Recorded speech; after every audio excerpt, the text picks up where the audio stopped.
This is Pet Life Radio. Let's talk pets.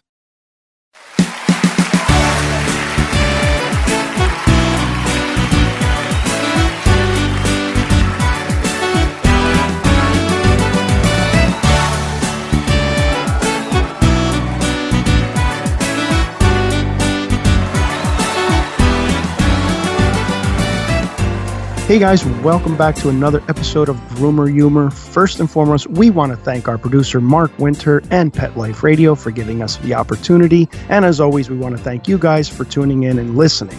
Guys, with the AKC currently recognizing 195 different breeds, our options of picking out a breed that is right for us is so plentiful. In this episode, we're going to be talking about some of the factors to consider when choosing a dog. All that and our funny comment segment in this episode of Groomer Humor. Take a bite out of your competition. Advertise your business with an ad in Pet Life Radio podcasts and radio shows. There is no other pet-related media that is as large and reaches more pet parents and pet lovers than Pet Life Radio.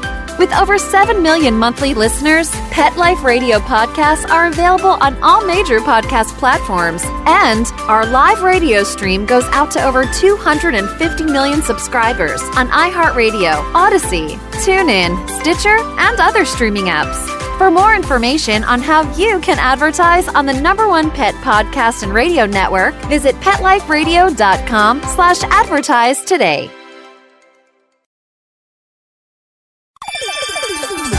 Let's Talk Pets on PetLifeRadio.com.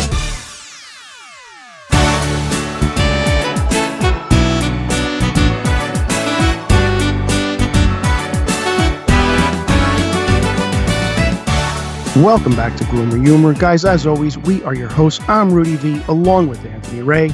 Once again, thank you so much for tuning in, guys. And this episode's real important, guys, because the stuff that's happening nowadays with, possibly picking the wrong breed for yourself, it can be tragic. Right, Anthony? Yeah.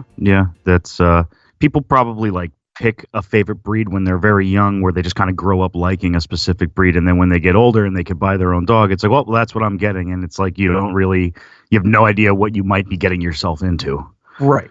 We're fortunate because, we can actually see the dog and see what kind of breed we want to pick. Unfortunately, when we have children of our own, I would have never picked your breed, Anthony, if I knew. Well, I require a lot of grooming. You're big. I stink a lot. I right? Probably would have. The good thing about me is you don't need a lot of space. I like. I'm kind of I'm very non-active breed. Right. You're the type that lays on the couch a lot and just kind of. I'm like that dog from the movie Funny Farm, Yellow Dog. Exactly, the one who gets his tail burnt. Yeah, the one who the dog is. I don't know if any of you guys saw that movie. It's a Chevy Chase movie, hilarious. But yeah, they get this dog. First, they buy an Irish setter, which makes sense because they live on this beautiful little farmhouse, and the dog just runs away as soon as they get it home. Just runs. That's an Irish setter. They'll just run and run and run, and then leave. Yeah. So they try to go the other way with it and get a lazy dog, and the next dog that they get is so lazy that at one point in the movie, his tail goes in the fireplace, and the tip of it is on fire, and the dog doesn't care. That's how lazy the dog is. He's just like, whatever. And it's so funny. But yeah, that's the kind of dog I am. Yeah. You're yellow dog. Yeah, I'm yellow dog. Big, fat, stinks a little. Well, then you know what? I guess you are the breed that I would have picked because, I like a calm dog. Yeah. I'm definitely not an Irish setter. Most of my friends are Irish setters. Yeah. But most of your friends are Irish, actually, so it fits. Yeah. They're all athletes, and I'm a little behind anytime we are doing something active with my shorts falling down because I have too much stuff in my pockets. Oh, man. That's me. Okay. With that being said, guys, let's slight detour. No, but it fits this show. So, yeah, let's get into this, guys. So, again, AKC recognizing 195 breeds. That's not including the mixed breed. So, when picking a dog, guys, I guess there's this itinerary that we're supposed to follow. Basically, you want to go with, temperament, the size of dog, their grooming needs, whether you want a male or a female, do you want a puppy or an adult? Some dogs have inherent issues. And again, just the mixed breed. But let's take it from the top. And you know what? I don't know that these are really listed in order. I would tend to, forgetting all of that, right? You know me, dude. I'm more about like, what's the energy? What's the vibe I'm feeling when I see a dog, right? Yeah. So the whole show could be negated really based on how you feel when you see a dog. Because sometimes you just know, hey, man, I love this dog. I want this dog regardless of anything, right? Sure. They pick us. Yeah. So I think number one is, how do you feel? What's your vibe when you first meet a dog? This is granted, you're in the market for a dog, which is something to consider if you guys are looking for a dog. So if you're looking for a dog, definitely, read up, do a little reading. But based on temperament, let's take temperament right off the bat. Like, all right, so you meet the dog and, it really depends on you. Do you want that real active dog? Do you want the dog that's just running around, that's the alpha puppy in the group, that's just biting all the other dogs and won't leave the other dogs alone? And you got the runt of the litter, Anthony, laying in the corner that just wants to eat and be left alone. So what do you want? Are you an active person? I think that temperament should be based on, what are you like? What's your activity? Are you the type of person that likes to go hiking a lot and be out there and just, doing crazy stuff, and you want to include your dog?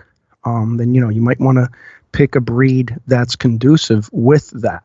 Like we always mention, like golden doodles, even boxers. They're just active dogs, golden retrievers, your standard poodles, as opposed to some of your lap dogs, your Shih Tzus and your Bijans, if you want to, a dog that's just going to kind of hang with you, so pugs are big. They do what you're doing. Yeah, like that's a great example, because if you're somebody that's into like these huge walking hikes and everything, pug might not be the best breed for you. No. They're smaller, they struggle to breathe sometime. You can't go on a real long hike with a pug, especially in the summertime. But if you have this big giant golden doodle that's just going to be striding and taking long steps with you and running with you. And I saw a guy the other day was riding his bike, and he had a puppy golden doodle, and the dog was just like outrunning the bike. Yeah. That's a doodle. And loving it, like his tongue was hanging out the side of his mouth. Right. The dog would rather die than stop running. It's just just running and running. And so, temperament. What are they like? Are they an aggressive dog? Do you want a dog that's a little bit more, has a little more aggression to it?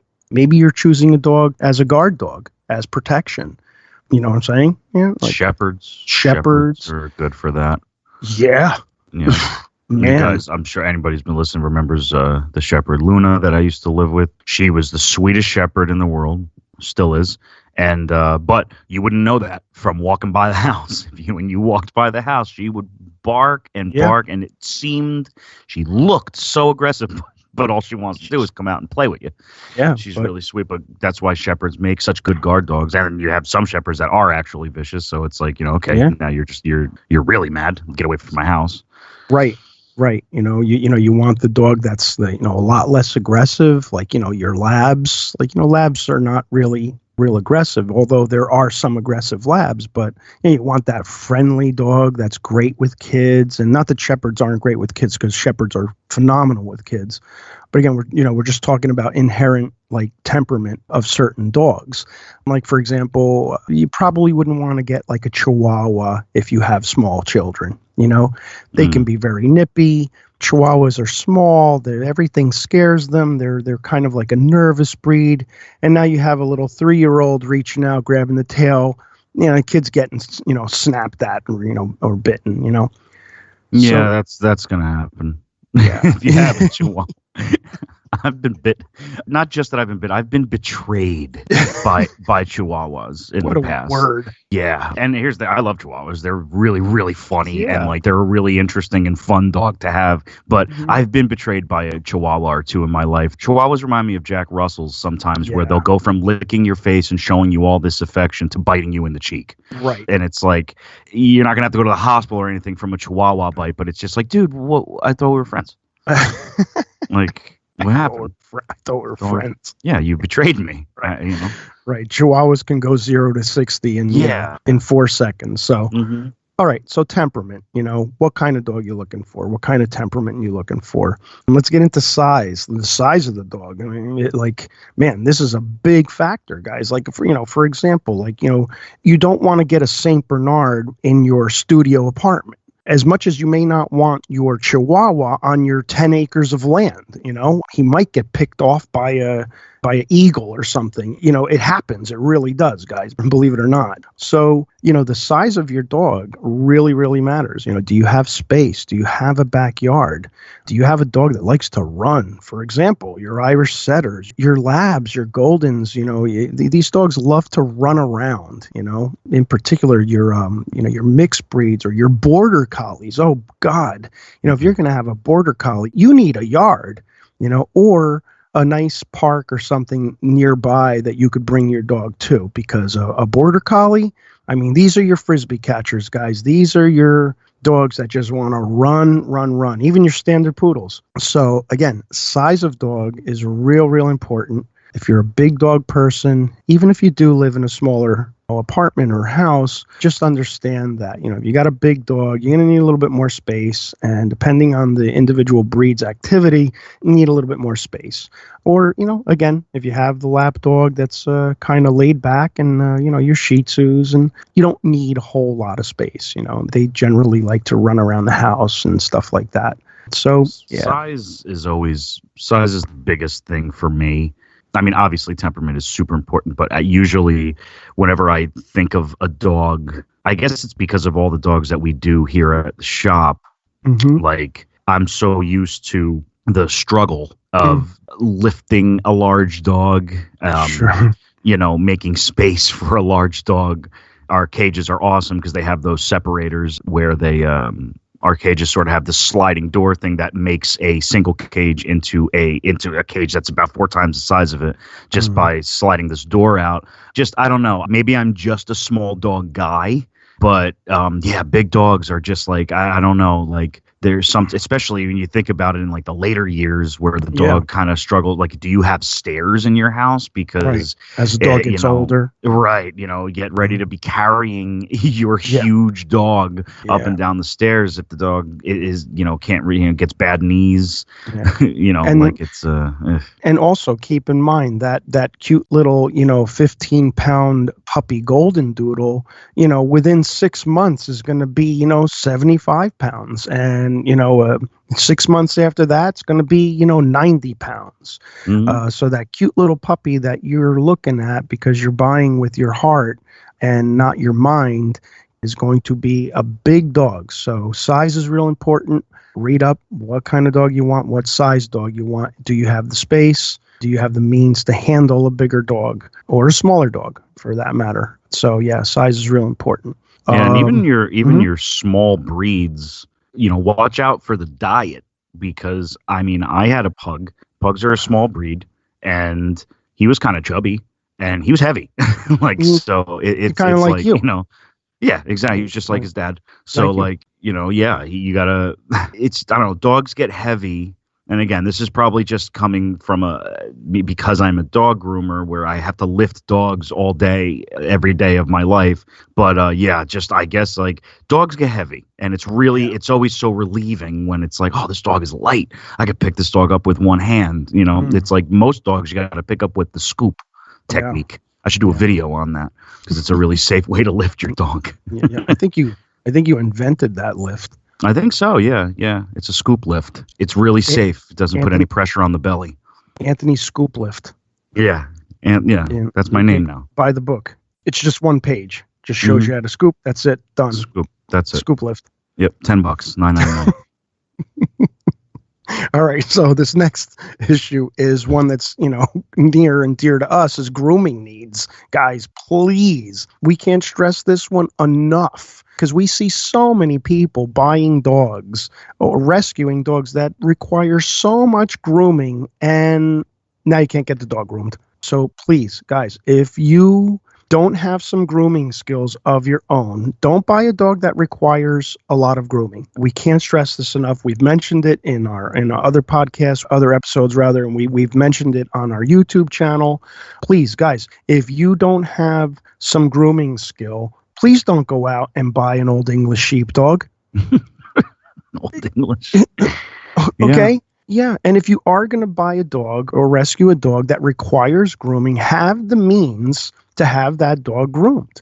You know what I mean? You have to secure a good dog groomer. You just do. When I say secure, I mean it. Like, you have to secure a good dog groomer, no different than you'd secure a good electrician or a dentist or, a doctor. I'm sorry, it's important. And securing, part of how you secure is by making advanced appointments and getting the dog started early, trying to use the same groomer. Sometimes groomers go out of business or whatever, so your hand will be forced. But lock in a groomer, meet somebody, and when you like what you hear, and what was it, Dad? Like 4 months. You don't want to go beyond 4 months without without at least having your puppy meet your groomer and kind of get an introduction to grooming and all of that. Yeah. You want to bring your puppy into the grooming shop as early as possible, even sooner than 4 months. Yeah. A little meet and greet at 3 months, and then maybe a quick little brush out and stuff like that. And then at 4 months, get them in for their first grooming. Start early. Yeah. Yeah. Try not to because some people will get these huge standard poodles and they'll get them groomed twice a year or once a year, and it's that's not a good thing, because in that time in between your appointments, if your groomer ends up booking another standard poodle or another huge golden doodle or whatever, and those people are going to come back and make advanced appointments, well, they're not going to have time for you. And groomers don't have to do your dog. Remember that, and it's not me trying to sound like a jerk or anything. It's just a fact that sometimes not every groomer has the means of doing your dog. So if you're not that customer who's keeping up with the groomings, you might not, you're going to have an even harder time finding a groomer. And if you are that customer that's going to go out and buy a, high maintenance dog like a standard poodle that does the twice a year grooming, you need some grooming skills at home, because, every 6 months or every 3 months, every 4 months on a standard poodle, you're still going to need the ears being cleaned, stuff like that. So again, if you do end up getting a high maintenance dog, grooming maintenance dog, then you really should have some grooming skills. And, if you don't, there are plenty of breeds that don't require a whole lot of grooming. For example, a pug or a pit bull or a boxer or a border collie. I mean, these guys have some coat, but it's a lot less than, say, an Old English sheepdog or a Labradoodle or Golden Doodle or a Bichon. If you like a fluffy type dog with an easier coat, you might want to opt for like a Westie. If you really don't want to put much time into grooming, God, please rescue a pit bull. Just rescue a pit bull. Yeah.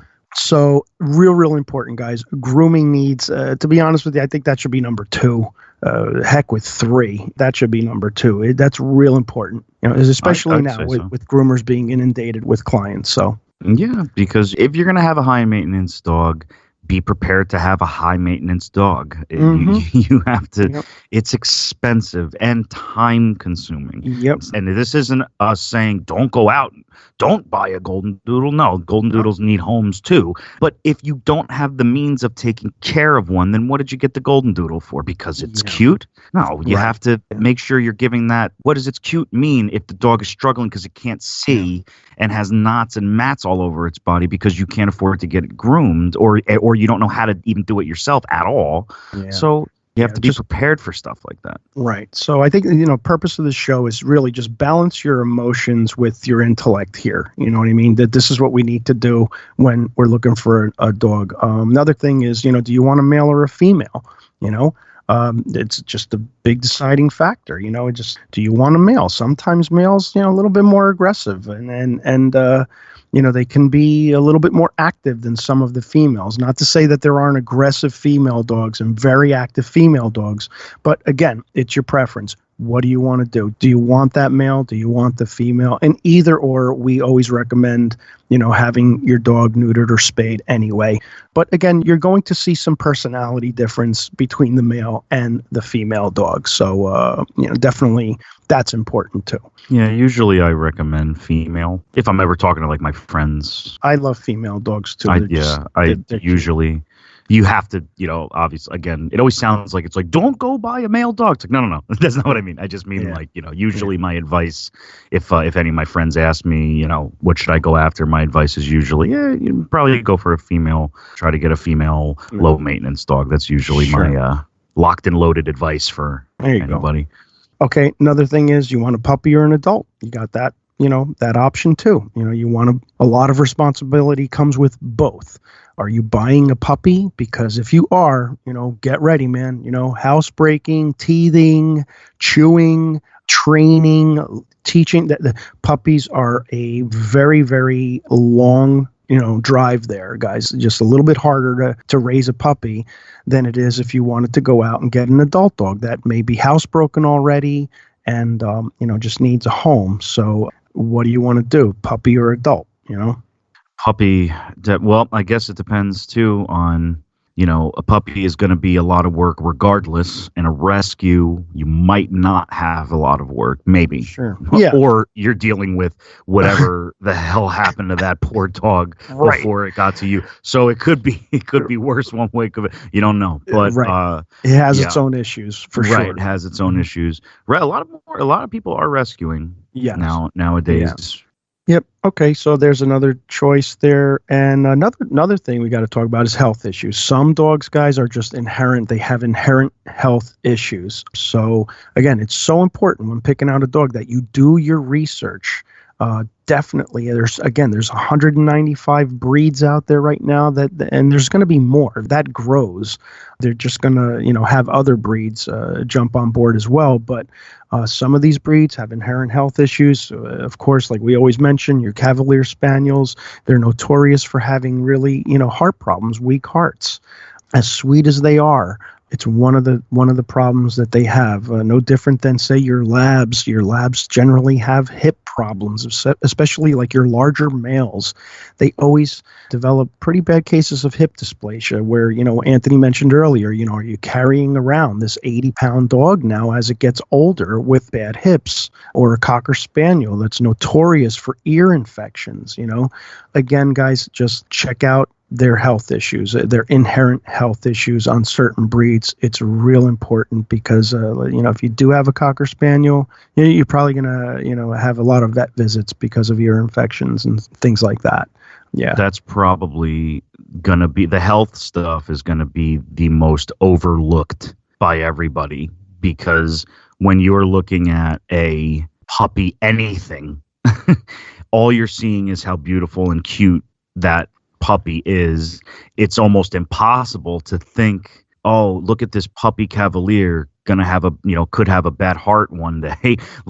You're not thinking of that. It's such an easy thing to overlook, is the health issues of potentially for each dog. You're gonna look at a French Bulldog and you're a French Bulldog puppy and you're not thinking of, oh, they might have breathing problems. Right. It's like, no, you're looking at how adorable the French Bulldog puppy is, whose temperament is awesome because it's a puppy and it's just all over you and loving you. And, so the health thing, very easy to overlook. Sure.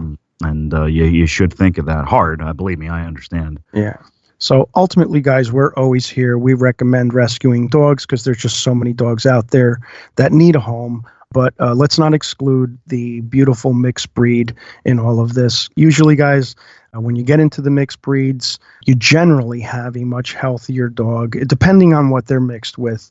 But mixed breeds generally have, stronger immune systems, and they really do carry the best traits of whatever breed is in them. So, don't exclude your mixed breeds, guys. A lot of mixed breeds out there, and they're so unique, too. So we recommend a low maintenance rescue mixed breed if you guys are looking for a dog in your life. But for more info, guys, you can go to AKC, go to marketplace.akc.org/meet, MEET, to learn more about breed traits and history if you want to do some research, or just go and get yourself an AKC book and read up before you purchase any dog. So with that being said, guys, we're going to take a quick break, and when we come back, we're going to do our funny comment segment. So, Dad, I got a question for you. What's that, Ant? What was your reaction when you heard that Ben & Jerry's was branching out into doggy desserts? And when I found out that Ben & Jerry's was now for dogs, I ran to the freezer and pulled out a pint of Peanut Butter World. I ate it so fast I gave myself a brain freeze. I had a very similar reaction, actually, except I went with the Cherry Garcia. Oh, I love that flavor. Yeah, that's the classic flavor, the Cherry Garcia. Yeah. Guys, with so many clients walking through our door looking for a good, tasty treat for their dogs, we were so glad to let them know that Ben & Jerry's had a treat for them. Yeah, there's a lot of treats out there that have tried to jump on the doggy train and rely on gimmicks and quick sales, and Ben & Jerry's has really put a lot of focus on some quality ingredients and some great flavors. That's, I think, finally going to allow your dog to feel what we feel when eating Ben & Jerry's. Absolutely. In fact, guys, we chose 10 of our customers here at the grooming shop and gave them samples of both the rosy flavored and the punch flavored to see which flavor their dogs would prefer. Yeah. And of course, expectedly, the results were quite decisive when all 10 of them said their dogs quickly consumed both. Absolutely. And, one of my favorite memories of eating Ben & Jerry's was devouring multiple pints of cookie dough while binge watching Breaking Bad. Do you remember that? Yeah, I do, actually. You want to know what one of mine was? My fondest memory was eating a couple pints of the old Chunky Monkey for no reason at all. Just because it's delicious, and it was because it was called Chunky Monkey. Who doesn't want to know what that tastes like? So, one thing's for sure, there's going to be a lot of happy dogs out there. So, what we want you guys to do is check out both doggy flavors at benjerry.com. That's BenJerry.com. You could also check out all the K9ers at the Ben Jerry's Vermont office at benjerry.com. Again, that's BenJerry.com. Let's talk pets. Let's talk pets On Pet Life Radio. Pet Life Radio. PetLifeRadio.com.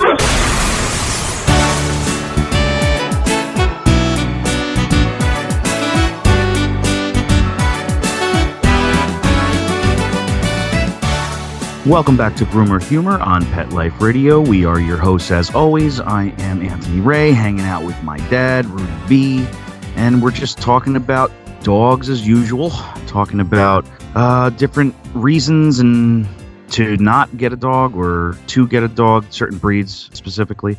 High maintenance, be prepared to have a high maintenance dog, low maintenance, could have health issues, all that stuff. But yeah, not much of a summary because we covered a lot. But yeah. Well, then let's just get into our funny comments. We have a funny comment. I just wanted to get to that part as quickly as possible because I usually jot down some notes to help summarize when we come back from break. But I didn't have much to say for the first half of the show, and I didn't take any notes, so I already forgot everything you said in the first half of the show. I love our dynamic. Yeah. The funny thing now anybody who's listening to this episode is going to go back to, and they'll be able to tell now in every episode when I took notes in the first half and when I didn't. And this is definitely I didn't. Yeah. But you know what? It's hard to sometimes. I just like enjoying the conversation. Yeah, I'm not quick enough to I'm not quick enough to look back and go, oh, that was a good point. He just said, let me write that so I could say that again after the break. I think by this time, our listeners know us, so we're not going to lie to anybody. We're just, and they figured us out a long time ago. That's true. Right. And by this point in the episode, they're either going, all right, these guys suck and they're not even here.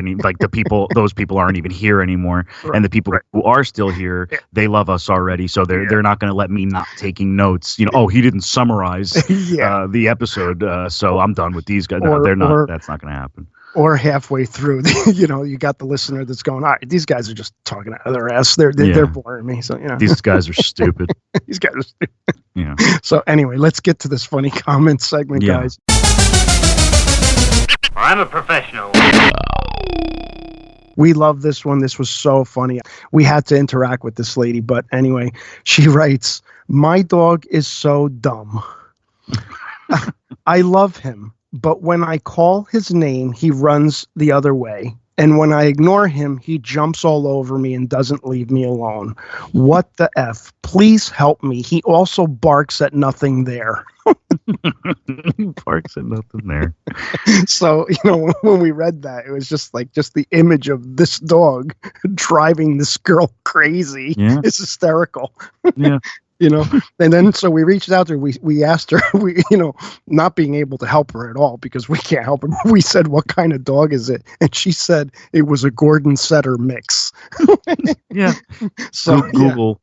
You have to, anybody who doesn't know what that dog looks like, Google it. And then you hear that story and you could then when you could put a face to the breed, you could kind of see it. Yeah, because they're goofy looking. Yeah, they're goofy. Really and, cute, goofy. Right. And if you've ever met a setter, because they kind of look like Irish setters. Yeah. But like if you've ever met one, you can see how goofy and high strung and fun, funny that they are. And so then you hear this story that the dog's just driving this poor lady nuts. And then you see the picture. It's great. Yeah, that's so funny. Yeah. I love that. The dog doesn't know his name, or he does and doesn't, and he's doing it on purpose. I love how she says, I love him, but I call his name and he runs the other way. And then when she ignores him, he won't leave her alone. Right. You know what? He's driving her nuts. Driving her nuts. That sounds like both my cats. Yeah. That dog is acting like a cat. You call them and they show you their butt and they walk into the other room. I like that, he barks at nothing there. Yeah, right. It's well said. He barks at nothing there. Just too funny. We get that a lot at the shop. Sure. The dogs just start barking. It's like, what are you doing? What are you doing? I don't know. Giving me a headache and there's nothing happening. Because I can. Yeah, right. Just because I can. Some dogs know how ear-piercing their barks can be. Well, thanks so much for stopping by, guys. As always, we'd like to thank our producer, Mark Winter. Thank you so much, Mark. If you haven't already, head on over to our YouTube channel. It's called Grooming by Rudy. That's Grooming by Rudy on YouTube.com. Leave a comment, like, share, and subscribe. We want to hear from all you guys. You could also like Grooming by Rudy on Facebook. Follow Grooming by Rudy on Instagram and Twitter. It has been an absolute pleasure, as always. Until next time, take care of yourselves and your pets. Let's Talk Pets, every week on demand, only on PetLifeRadio.com.